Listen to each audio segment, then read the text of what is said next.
homemade ube ice cream. Madali lang guys, promise. So yan, may almond and pistachio with cream. So dalawang sachet yata yun na si cream, tapos ibap. Ito yung ube na flavor. Yung chocolate cream yun. Dalawang sachet lang sa Alaska condensed na ube flavor. So yung haluin ng haluin. Okay, magsawang haluin. So yung pistachio nuts, tinanggal ko yung balat. Tapos almond. Tigilan guys yung paghalo-halo. Tirayin natin yan, diba? Pino. So yung iba hindi na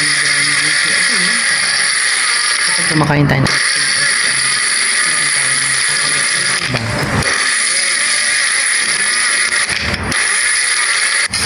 tapos yan, haluin pa rin. So yan, ready na natin na nilagyan natin. So sandok-sandok, then lagyan na ng nuts.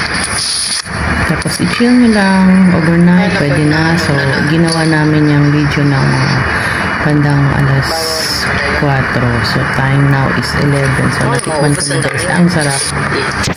Ganyan lang yung kakunti. Naglagawa pa yung konti pa. So yan, ang ending, mas marami yung konti nuts lang. kesa doon sa ice cream. So yun, nakagawa kami ng 4. 3 maliit at isang medyo malaki. So diba, homemade ice cream yan, ube. Nilagyan ng kung anong toppings, pero sa amin ay nuts lang. Almond nuts and pistachio nuts. Ang sarap. Ang sarap. Promise.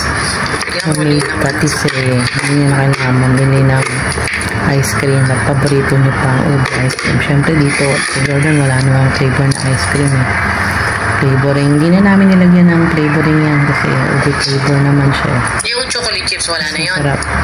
Yung chocolate chips doon hindi na namin nilagay kasi may iba yung lasa nun eh. Diba? Naka-4 kaming ganyang lalagyan. Ang saya-saya.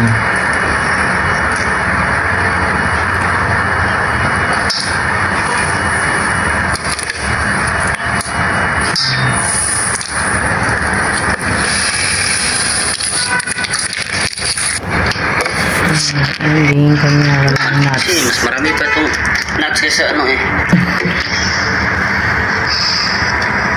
Mas marami daw nuts sa ice cream mismo. Gusto ko kasi yung nuts. Healthy naman yung pistachio or almond na yan.